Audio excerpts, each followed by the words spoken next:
Greetings and good evening. Welcome to this week's edition of Pages and Stages, an auditory experience. My name is Joelle, and I am your host on tonight's show. I call myself the Viberarian. I'm here on a mission to elevate, enlighten, and empower with information that I hope that you find interesting and certainly informative. I love having these Sunday evening readings. It's just been such an enjoyable experience. The way that this show has come about is that there was a book that I read a while ago, and it has gone out of print, and I thought it was such a wonderful story that I wanted to share it with people. So thus the idea of reading the pages and stages on a weekly basis kind of was birthed, and here we are. Now, on the Viberary Radio Network, I'm bringing as much content as I possibly can forward. I have two shows, the Psychic Inside Show and the Viberarian Show, in addition to Sunday nights. On Tuesdays, we sit down and talk with people on the Psychic Inside Show and interview and hear about how they discovered their psychic gifts and abilities and what that journey has looked like for them. We've had some fascinating people on the show, and then also people give psychic readings, also sometimes on the air as part of that.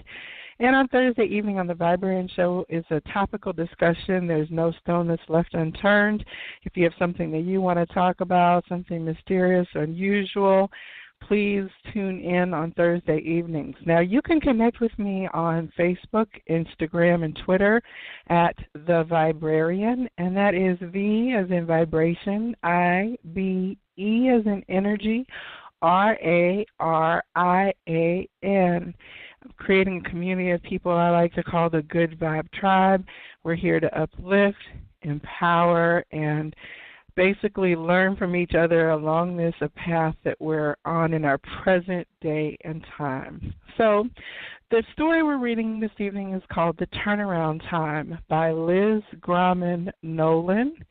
We've been through 6 chapters so far, and you can catch up on previous stages on the Viberary YouTube channel, and that is youtube.com/c/theviberary, Viberary. I won't give any spoilers as to what has been going on. You'll definitely have to tune in, but let's just say there's been quite a lot of action and twists and turns, and I think we've been in at least 3 or 4 different times at this point as the story is unfolding. We've been spending quite a lot of time in Atlantis, and so it's been quite fascinating, the stories that are being read on the pages here. So tonight on our stage, we're starting with Chapter 6. If you're listening on the phone lines, it's 646-668-8988. If you're listening on the lines this evening and you would like to pop in for discussion after tonight's reading, just press 1 and let me know, and we'll have a little bit of question-answer or discussion time after the show. Thank you so much for tuning in, and so here we will begin our story from The Turnaround Time by Liz Grauman Nolan. Current stage, Chapter 6.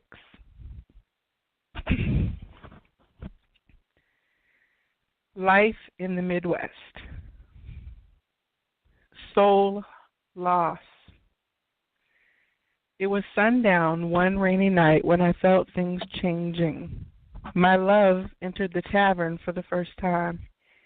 He sat at the bar tipping his hat to me. I was used to the cowboys flirting, but this man was nothing like the others. A twinkle in his eye caught my attention. Despite his steady gaze, I tried to look away. I lost track of time. Confusion and a stirring in my body had me wobbling. Scenes I did not understand were flashing before me: a white horse, dark clouds, large mountains, many lights, 4 girls, the ocean, a woman waving. I was feeling the effects of a blast. My love, who to me then was just another traveler, rushed toward me offering a chair, which I graciously accepted. He bent down on one knee as I sat.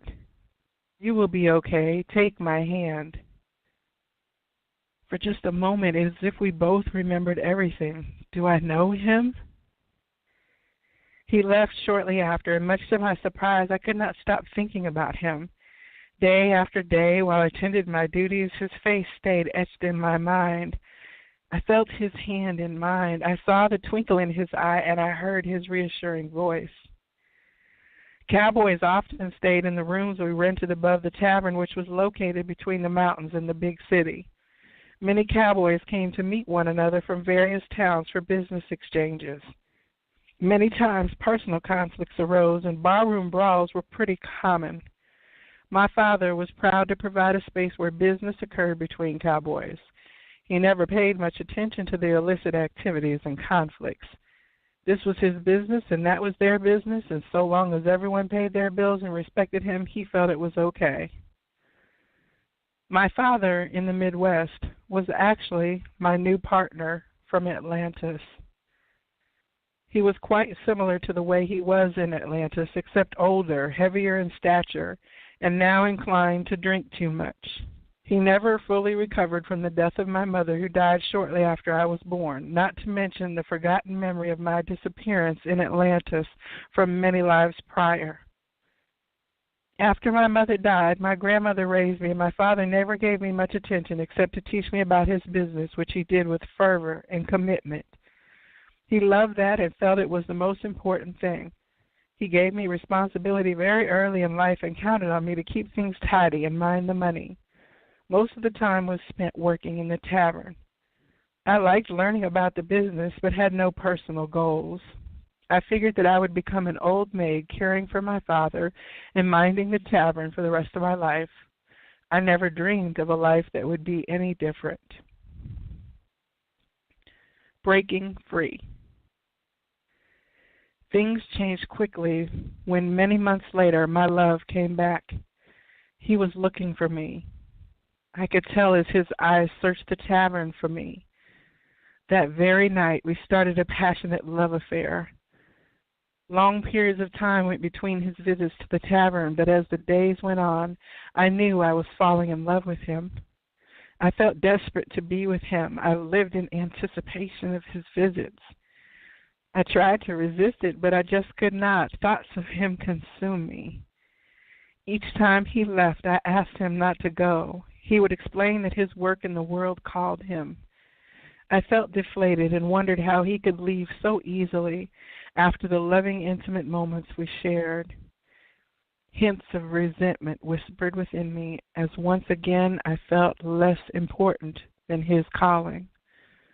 Our one soul wanted to unite, but we were trapped in the final conversation from Atlantis, replaying itself even with no memory of it. My father had no idea what was going on between my love and me. I was now glad for his nightly drinking because I could come and go as I pleased. My father was still angry that I left in Atlantis when he was my new partner. Even though he had no memory of that now, he was now expecting me to devote my life to him as a way to make it up to him. Our unresolved feelings from Atlantis kept us both trapped. Memory growing up in the tavern was horseback riding.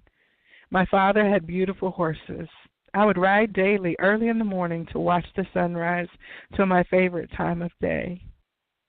In between visits from my love, I would spend my time in the fields. On one cloudy day, after an especially long ride, I did not feel well and had pain in my neck.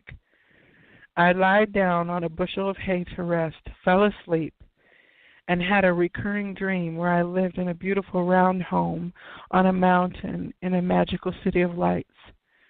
The dream would always end in a storm with me on my horse, and I would awaken in a sweat. I woke up shaking with my hand on my neck, thinking of my mother and longing for her comfort. My father never spoke of her, but my grandmother did. She said that my mother was a true angel on earth who loved me more than anything and was put on earth just to give birth to me. I always knew that she was trying to make up for my father's lack by saying that, but it sure did make me feel good. I missed my mom so much. I wondered what my life would be like had she lived. Would my father be a better man? Groggy from napping, I had a vision. My mother was smiling at me. She said, "This is your special little angel," as she showed me a baby she held in her arms. Placing my hand on my belly, I knew instantly that I was with child. Tears came to my eyes.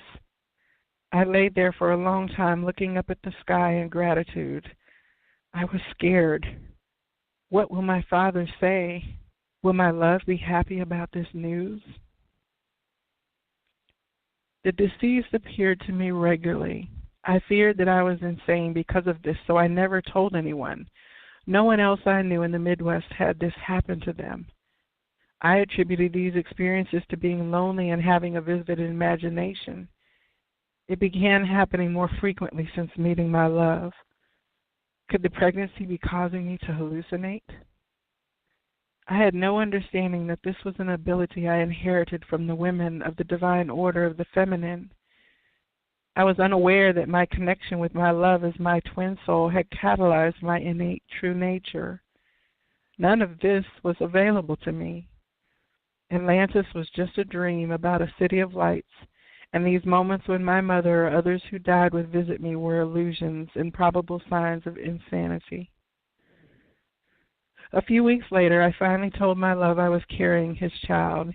He smiled, hugged me tightly, and promptly said to me, "Pack your things. You are coming with me." I was so relieved. He was a man of his word, and the next morning at sunrise, while my father lay on his bed asleep, loudly snoring, I met my love in the field. On this beautiful morning, he arrived on his horse. I was eager to leave the tavern, which now felt like an empty life of loss and caretaking. I left my father without notice because I knew that he would try to stop me. Years of living with him while receiving no real nurturance had gotten to me. History was repeating itself as once again Atlantis was living within all of us. We rode for a long time until it was almost dusk. My love pointed towards the mountain far in the distance where the ranch was. It was breathtaking. "That will be your home now. I love you and our child. You are my world." On the way to the ranch, we stopped at a midwife's home who was like my mother to my love, who was like a mother to my love after he lost his own mother as a young boy. This lovely woman was not only a midwife who brought babies into the world, she was a teacher, and in fact, she was the teacher, my love's mother from Atlantis. She was kind and gentle with round eyes and rosy cheeks and a little shorter than she was in Atlantis.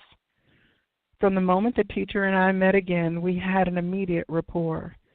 There was an undeniable feeling between us that told me I knew her already, and this allowed me to trust her wholeheartedly. She felt like a safe haven to me. She knew that my love had taken me from the tavern and promised to keep our visit confidential. After a thorough examination, she gave me herbs and put us up for the night. "You will be okay."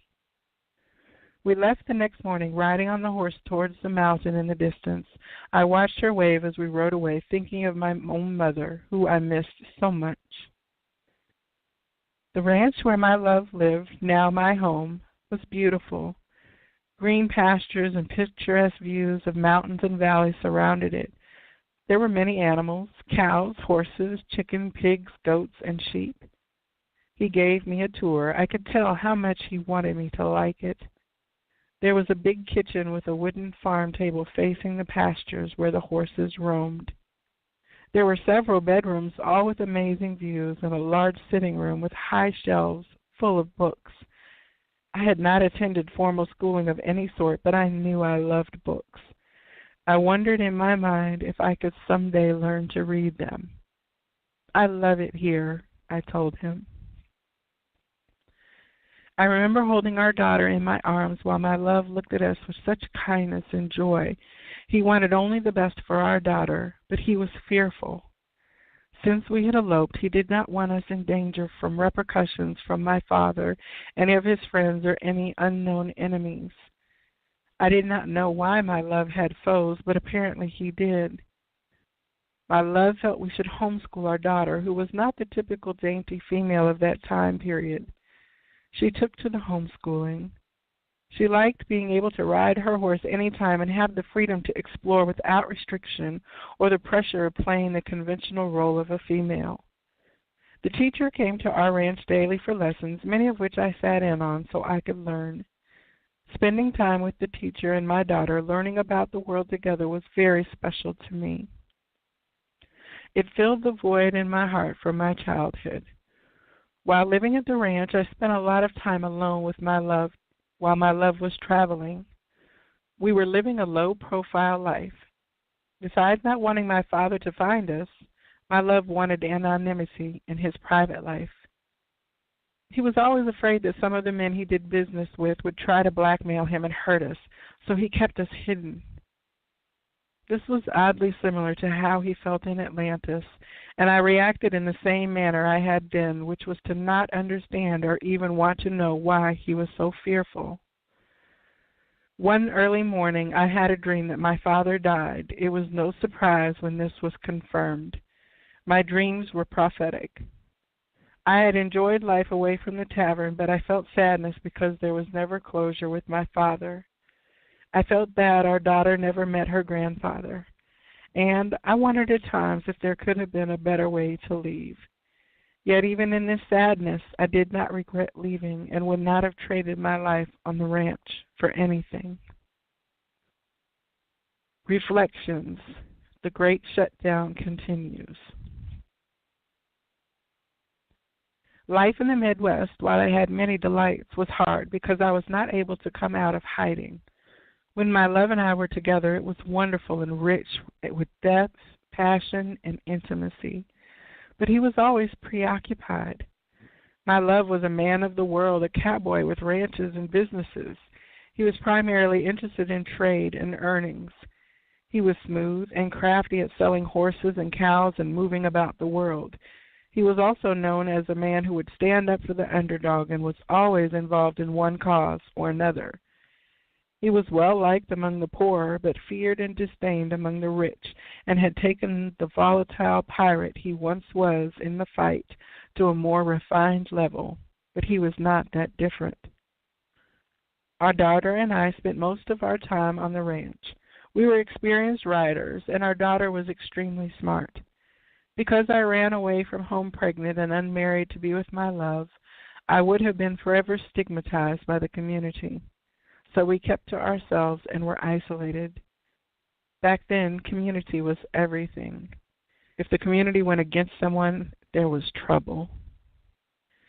I had no conscious access to my wisdom or abilities as a lineage healer of the divine order of the feminine. Our denials from the life in Atlantis, the traumatic separation between my love and I, and what happened to him on the dark island, caused great emotional amnesia. The veil of forgetfulness made each life seem and feel like the only life and the only existence, so we could not access why we were as we were or who we were to each other. The lifetime of the fight exacerbated our issues because he decided that his presence was dangerous for me and it weakened him, and this was currently causing a push-pull from him in being with me. We experienced feelings of loss and distance from each other even while together because these feelings were carried over in our one soul. My love was now a man of the world instead of the sun, still driven to help others, but with no real motivation other than his anger at the authorities. I was now a kept woman in hiding with no memory of my true nature. I was mostly interested in the farm life, the horses, and living on the ranch. I enjoyed a simple and natural life. Driven by unconscious pain and guilt in my soul over the fact that I did not help my love off the dark island and instead became a liber, I was now determined to remain a loyal and loving wife. But inside, I harbored deep, unconscious anger from when I had seen him with another woman. Despite having learned the truth in the spirit world, I had not yet forgiven him or myself. The veil blocked me from remembering our learning in the spirit world. My anger caused problems for us, and he felt he could not get close to me. In fact, he had lost so much trust in me when I did not take him back in Atlantis that he did not actually want to get close to me. Deep inside himself, also unconsciously, he was afraid.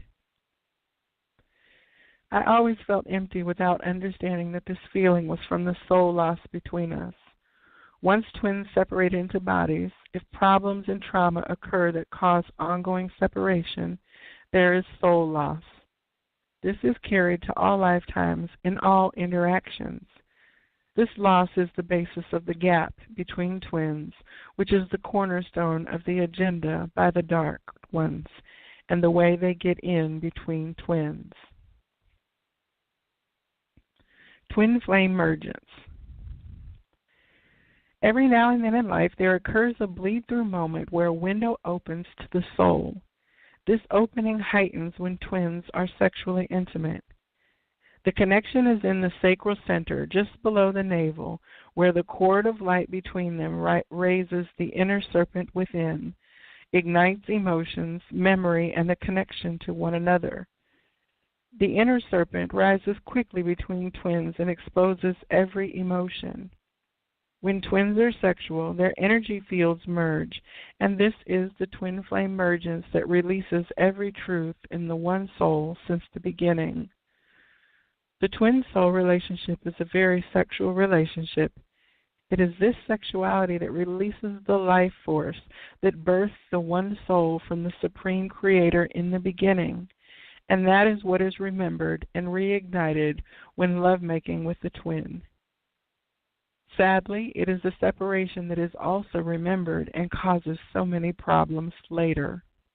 One early morning, after the kind of lovemaking that lifts you to a whole new levels, where there is no separation, no loss, and the most primitive yet exalted sensual bliss imaginable, my love went to watch the sunrise outside the window. I watched him standing there. He was still enamored with the sun. He began to speak. I think I am supposed to do something else. Something is terribly wrong, but I don't know what it is. I have everything I want, but something feels off. I cannot remember why I am here. I feel unsure of myself. I don't know why. Allowing him the space to express himself would have been the loving response and invited him to feel that I could accept him. But instead, my fear took over like a non-stoppable tidal wave. Is he unhappy with me? After all, I have no life of my own. I am living in his shadow, and all I really know is how to serve him. Still driven by feelings of abandonment from Atlantis and his choosing the fight over me, I convinced myself that I was not good enough for him, or that maybe he did not really love me, or worse, maybe I was not good for him. His telling me that something was wrong seemed to confirm this. Despite not remembering my other lives, I was feeling the effects of them. I asked him, "Are you unhappy with us? Is it me?" This bothered him as it once in Atlantis. He felt not only did I not understand him, but now I gave him the added job of reassuring me. He became more irritable as I became more distant. My own inner serpent, triggered by our lovemaking, was pushing me to remember myself. The acceleration of my mystical nature was ignited, but because I did not want to feel, I was stopping this natural process of opening. I was starting to feel lethargic. The loss I had of my love in Atlantis was just under the surface. My love did not want to feel his loss, guilt, or his ongoing fear that he would lose me again, as he already had in 2 lifetimes. He blamed himself for both losses. The gap between us was growing. The great switch from the Dark Island had caused him tremendous confusion. He thought of himself as someone who would help the underprivileged by making a lot of money and giving it to people in need, just as he did once as a pirate in the fight life. He thought that he was doing important work, but this work was not bringing him happiness because it was coming from fear and trauma from Atlantis. It was not love motivating him to help the underprivileged. Even while together, the feeling of emptiness was growing within both of us and would continue as long as we refused to deal with our true fears. After he left for the day, I tended to my morning duties on the ranch and greeted the teacher. I took a long nap, which was unusual for me. Shutting down the mirrors and triggers from my inner serpent from our lovemaking, I was tired and depressed and fell into a deep sleep. In the dream time, as in the afterlife, I often spent time with my guide, where I regained memory of who I was and what happened in other lifetimes, especially Atlantis. I asked my guide why I seemed to be so different in other lives. Why did I lose my abilities from the divine order of the feminine? Why didn't my love and I remember who we were to each other? It is easy to be yourself when you are outside the veil of forgetfulness and can remember your lifetimes. Without the veil, however, there would be no humanity, because to be human is to experience everything and learn it for yourself, which is the only way to grow in the soul while in the body. There are no shortcuts to learning. Spiritual or intellectual understanding in the spirit world does not replace emotional healing in the soul while in the body in the physical world. The learning that happens here will refuel you, remind you of who you are, and build a repertoire of understanding in your soul for when you are ready to remember in the fully incarnated body at the right time. This means only after you have experienced and learned the lessons of yourself, many of which are emotional in nature. Each life is a mirror of the emotional denials and imprints from the previous lives. All lives reflect the first life and the initial split. In Atlantis, you lost access to many abilities after finding your twin on the Dark Island. The great shutdown and the gap between you caused you to begin a long pattern of loss of self. This is soul loss, when trauma and denial cause you to experience the loss of your true self in separation from your twin. Once you begin losing yourself and your twin, you live a life from soul loss rather than the one soul, and you lose not only each other, but your true self. Moving from one life to the other, your soul does not forget what it experienced. It records everything. Through a precise law of attraction to the circumstances needed to grow in love, you are magnetized to the next life, which will maximize the opportunity to heal the soul loss. Too often, though, more trauma and hiding occurs, and for many lives one can continue to be lost. When incarnated, the soul retains all emotional memory, everything is recorded, but most conscious memory of prior lives is lost. In between lives, memory is regained and opportunities are given to heal through love and forgiveness, and for choosing lives to manifest love and forgiveness. The soul's understanding is released at the right time through the timer within, and only when the life lessons will not be interrupted. The goal of every life is always to choose love. Many years passed in the Midwest. Our daughter grew to be an expert writer. My love died before me, but I do not remember what caused his death or my own eventual death. I only recall sitting with my guide on the bench in a life review. So much was swirling in my mind. Wondering about our daughters from Atlantis, I realized the child in the Midwest was the youngest daughter. Where is she now? Where are the other daughters? Where is my love? I felt so sad. My guide knew what I was feeling. The children are well, each on their own journey. They have traveled with you from Atlantis into other lives at different times. You will reunite in the turnaround time. You abandon your gifts in Atlantis after you blamed the women of the divine order of the feminine for letting you down. The great shutdown closed you off to yourself.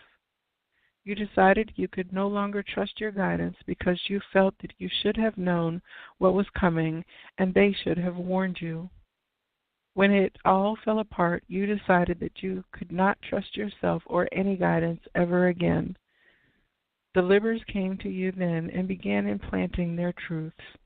The Livers would not have had any power over you if you had not held on to fear. This fear is how the Dark Ones infiltrate humanity.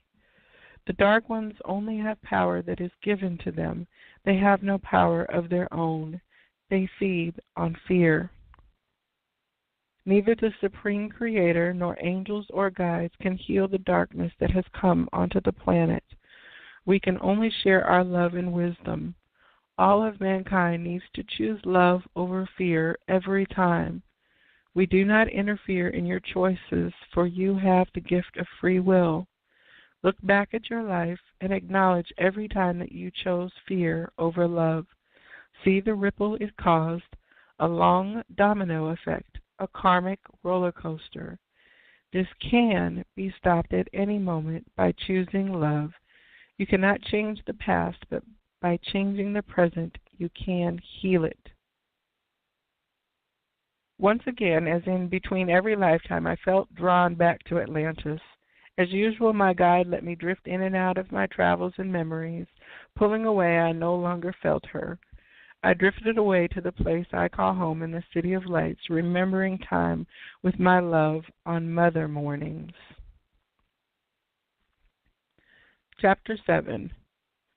Mother Mornings in Atlantis. The Mother. Long before the final conversation, I loved the mornings in Atlantis, watching the sunrise with my love. His intense connection to the sun fascinated me. He would stare at the sky and say, "If only people knew the magic in the sunlight," as he shook his head, glassy-eyed. We sat in the morning sun on our large multi-level patio overlooking the endless mountaintops for what seemed like eternity. My love enjoyed sharing truths from his time in the sea school with the elders from the ancient brothers and sisters. They knew what the Supreme Creator intended for life on earth. They called it the code for human life. My love felt a duty as one of many keepers of the code to protect the ancient brothers and sisters. They taught him much about creation and what had been intended for life on the planet. As my love spoke, there was grief in his tone, for he knew too much about what was going on in Atlantis now, which was completely contrary to the principles of the code. Because of this, he felt he had to protect the ancient brothers and sisters and all the people, and this was the mission that consumed him and eventually led to the final conversation. My love called the masculine side of the Supreme Creator the Father. It felt to me as if he had an intimate pipeline into the Father's mind. He would go on and on. The Father never meant for so much building on the planet. The Father never meant for any means of energy but the sun. The Father did not create the darkness that is taking a hold of the land. The Father knows our hearts better than we do. He has faith that we will choose well. I have to help him. I, in turn, felt a strong connection to the Mother of everything, whom I called the Mother. I felt she was the Father's partner in the feminine aspect of the Supreme Creator, and that our world was a creation made from the love between the Mother and the Father. My love would nod and say, "Oh yes, that is exactly how it is." But I always wondered why he would not ask me more about the Mother. I assumed he was not interested. It was as if he knew that the Mother was important, but something stopped him from wanting to talk about her. Because of this, I felt that he did not really want me to express myself much. For example, I knew how important the moon was, but he was so focused on the sun that I never mentioned it. I also secretly felt that love would heal everything, and that he and I loving each other was more important than anything else. Yet I sensed his mission was more important to him than us. I thought I had to accept that rather than voice my feelings. I take responsibility now for not expressing myself more, and had I done so, we may have unified and aligned, and our love could have helped the people he wanted to protect. I was waiting for him to ask me about what I knew instead of sharing it freely because I felt inadequate, as I did not really understand the Father's intention the way my love did. I related mostly to the mother, but since he seemed uninterested in her, I took that as a sign not to speak about her. My love was so passionate about the father that at times I feared he was more interested in a relationship with the father than with me. I desired an ongoing connection with my love, and I guess you could say back then I felt he was the sole connection I had to the father.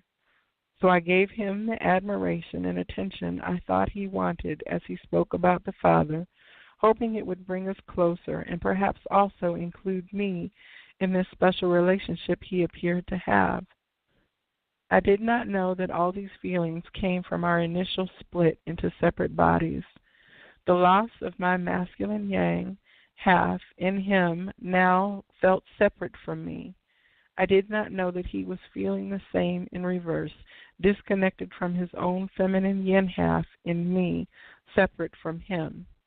We did not realize that we were one soul all along, even while separate, and that I could access the yang within me and he could access the yin within him, which meant having a deep communion with each other even while in separation.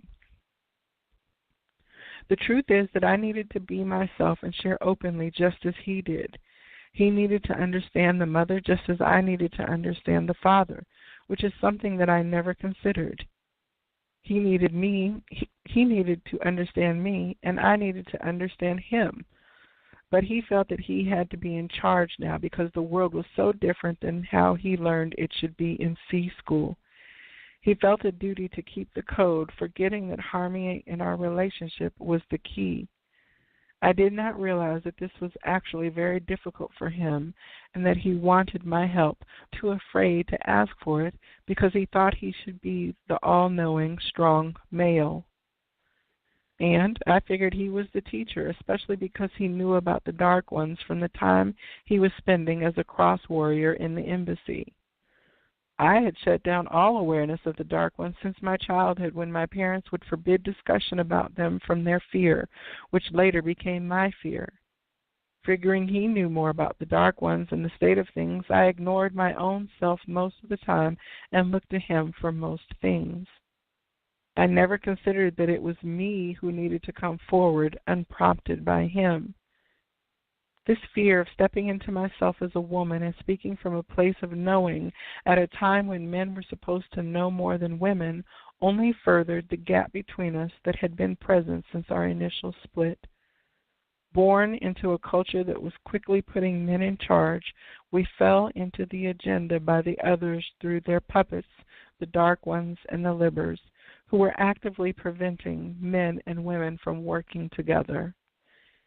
This eventually led to the final conversation when all we really wanted was to love each other. Most of the time I sat back letting him talk and lead, and I held back my feelings, thoughts, ideas, and wisdom as a woman of the divine order of the feminine. Sadly, it was through many lifetimes in strife and separation that I learned to be myself, which eventually unified us.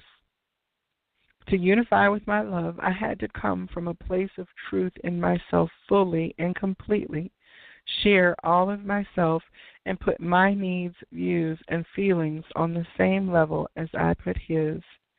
It especially meant not looking to him to be my connection to the Father, but instead teaching him about the Mother through being myself and forming my own connection to the Father. This also meant that I had to love him not for what he brought to me as a man of the sun, but also for what I brought to him as a woman of the divine order of the feminine, reflecting the feminine side of the Supreme Creator, the mother of everything. The ancient brothers and sisters told my love in C school that twins in full physical union was what the Supreme Creator intended, and that this was necessary for keeping the planet healthy and balanced, and was the natural order of things. Yet neither of us knew how to actually do that. He thought protecting the people was the answer. I thought keeping myself at bay and pandering to him was my role. I always figured that my love would fix everything. Life after life, he would save me from adverse circumstances. I never knew I had equal power and that we were the same but opposite and needed to work in unison. I also did not know that being equal to him meant being fully myself as the feminine half of us while not dismissing his role altogether, which is what the Libbers wanted. I especially did not know that once I became myself, I would actually free him. The Feminine Rising. Remembering mother mornings, I was reminded that the mother was within me. My guide on the bench, where I again found myself, nodded and smiled as she began sharing her wisdom. In the turnaround time, everything from Atlantis will reverse itself. Darkness will leave the planet even while it appears darker than ever before. It will be a time of balance in creation, and all yin halves who desire to be at one with their yang halves can assist the planet in healing through the feminine rising. The feminine is called to hold space for the masculine by being truly feminine. Be soft, be strong, be open, be love. For all yin halves not yet in a relationship with the twin, you are gifted time alone to become yourself fully, for the feminine has to heal to rejoin the masculine, and this can only happen if you reclaim yourself and stand up for who you are. You can find yourself by asking the mother, not the Libbers, to show you the way. You will know it is the mother because only she will show you how to love and open your heart and urge you to take responsibility for your part in the gap between you and your twin without blaming your twin or anyone else, not even the dark ones or the Libbers. You will have to spend a lot of time apart from your twin to become yourself more. When you are with your twin, if you are not yourself fully, your twin, as the other half of your own soul, will sense this and feel compelled to move away from you. Twins are repelled by inauthenticity in one another. The twin soul relationship can only thrive when each person is fully himself and herself. To be with the twin and stay with the twin, you must be in movement towards wholeness. Anything less will create separation. You must feel whole as a half and then surrender to the irresistible urge as a half to merge with your twin. If you are not your true self, it will be very difficult to be with the other half of your soul because your other half will directly mirror the incompleteness you feel and move away. If you are lying to yourself in any way, you have already moved away from your own self. Thus, your twin will mirror you exactly and move away from you, mirroring what you are doing to yourself. For this reason, if you are separate from your twin, you must look at yourself fully and become more honest. This means total emotional honesty all the time. It means living a truly authentic life and feeling everything without judgment. The twin will mirror the state of love in your heart. Therefore, if you do not love yourself fully, your twin will not be able to love you fully. Developing self-love is the key. Looking to the twin to change instead of changing yourself will halt the twin connection altogether.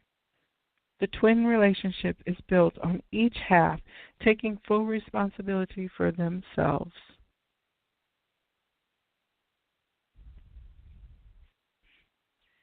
Senior Sky School, Chapter 8. In the meantime, my love and I went on separate journeys for a long time. The gap between us had grown so much that we were not together for many lifetimes. Being apart gave us time to develop, but it also created more separation and caused us to create complex karmic patterns with other partners that we later had to heal in order to be together. Every life apart added something to each of us, but in other ways it took something away. When in separation, twins meet in the dream time. The soul always goes looking for itself once the body is at rest. My love and I would meet regularly at the Senior Sky School, the next step after Sky School. Meetings were always with the same tribe originally from Atlantis. many of whom would incarnate together again and again to be way showers for each other in times of need and to assist each other in remembering long-forgotten truths, lovingly helping one another to stay on track through the greatest of challenges throughout life in the physical world.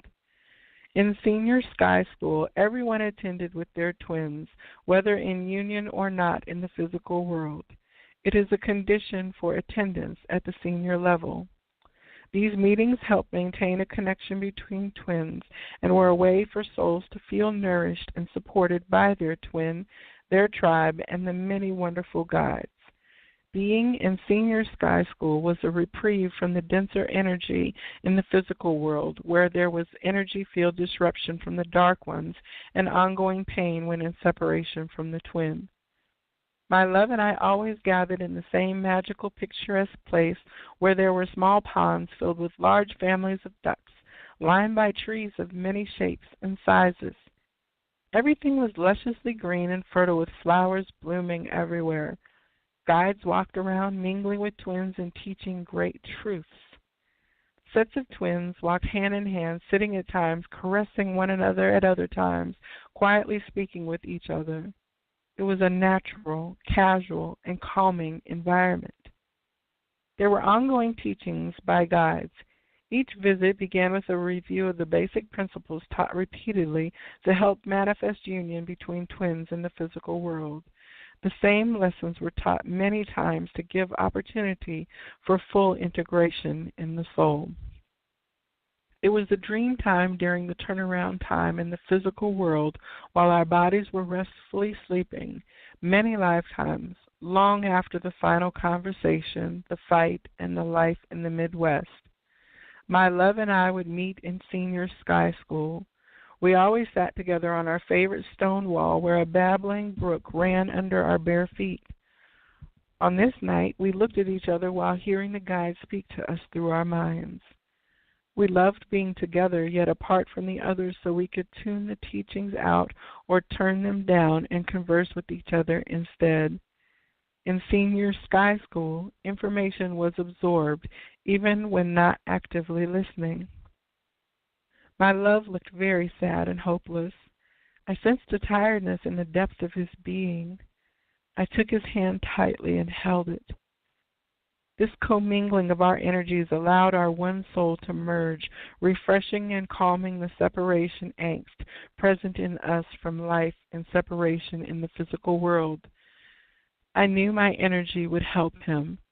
We heard the truth being spoken as we felt the warmth of our love filling us by being together. The presence of your twin soul bears your soul completely. You cannot hide from each other. Your twin will mirror you in a more exact way than any other partner, for you are one soul. Your twin is a barometer of truth for you at all times. Your twin will reflect the state of love in your heart. If you do not love yourself fully, your twin will not be able to love you fully and may stay away because he or she does not feel loved by you.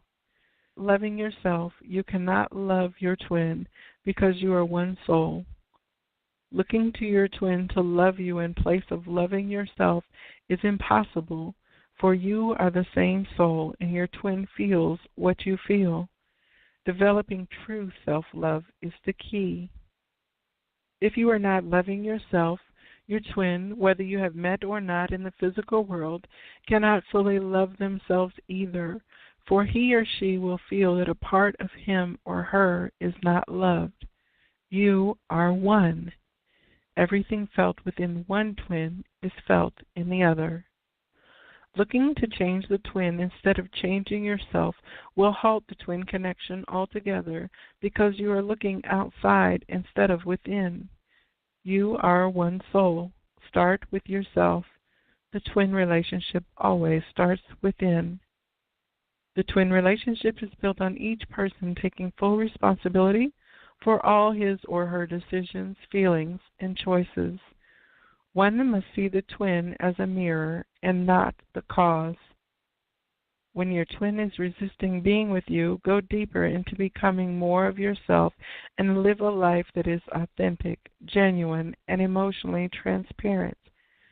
For the twin that is waiting, wanting, and missing the other twin, the best cause of action is to focus on self-love and self-healing while holding a loving, welcoming space for your twin to feel safe in returning when they are ready. Know that your twin is reflecting you somewhere inside of yourself. Seek to discover why. Allow your twin the time needed to heal and grow in self-love. You are each half of one soul and whole at the same time as two physical expressions of the same soul, yin and yang. The more that you self-heal and love yourself fully, the more you are you, the more your twin will be irresistibly drawn towards you. Healing the twin relationship within the heart and soul of each person has the ability to heal the entire planet, one soul at a time. United twin souls transmit powerful, great love. Twins that unite express their original purpose and calling as a united pair which affects everyone around them and restores the planet. Reunification with the twin is the fast track to enlightenment because you return to yourself in the truest state. What is enlightenment on earth? Knowing that you are the physical expression of one soul as an individualized half, and that you are not only connected to your twin, but also interconnected with all souls as you manifest the nature of the Supreme Creator in the form of complete love in the body in the physical world. It is all about love. Remember and remind others there is another half of your soul out there that longs to return to you. The teachings faded. I knew something was wrong. My love spoke to me. I don't want to do this anymore. I hate being apart from you. I don't want to go back. This is too painful. I cannot stand forgetting who we are to each other in the physical world.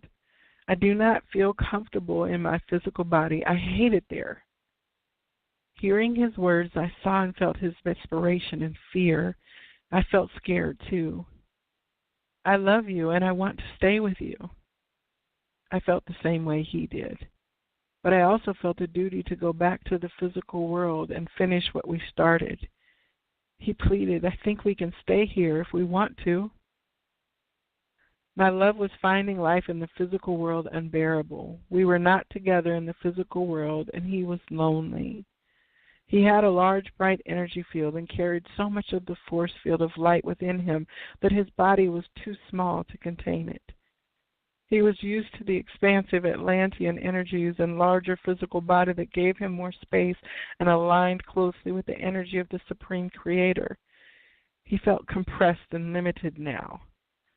He had chosen a solitary path in the turnaround time and had vowed not to have any children of his own anymore after multiple regrets in other lives, especially and most importantly, his leaving in Atlantis.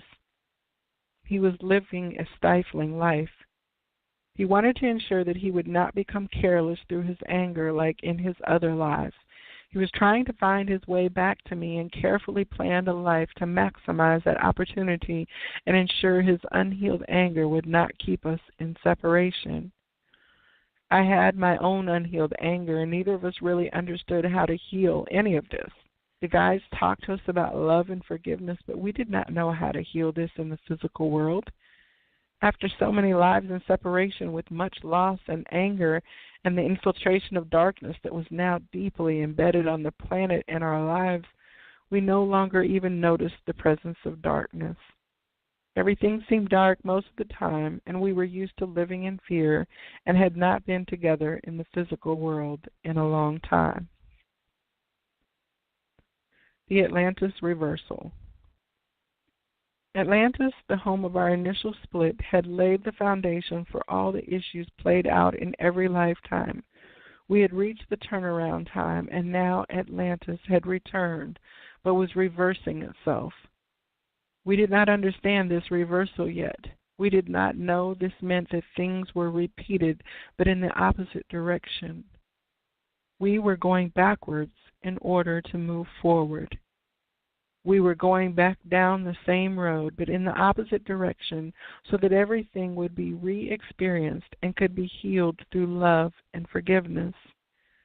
The Supreme Creator's decision for the planet to serve as a home for only love was the reason for the turnaround time. Once love would be chosen through the hearts of every person, there would be no more darkness. We began in union in Atlantis and moved into separation. Now we would move from separation into union, closing an open-ended loop. We knew all this, but did not really understand the importance or believe we could really heal ourselves in the physical world. Seeing my love this miserable was horribly painful. I wanted to stay with him, but I knew that would mean death to our physical bodies because we were in the dream time. I knew we had a destiny to fulfill. I was to birth our children from Atlantis, but now they would be fathered by my new partner, with whom healing needed to happen to finally move forward. This would be a reversal from Atlantis and provide an avenue for healing, love, and forgiveness for all of us. In Atlantis, I had gone from my love who fathered the children then to my new partner. Yet now I would go from my new partner, who would now father the children, back to my love. The cycle would be complete. We would all have a second chance to heal fully by this opportunity to feel, heal, and grow in love, re-experiencing the same things but in the opposite way, where compassion and understanding could grow by seeing the perspectives of others and feeling what they went through by going through it ourselves.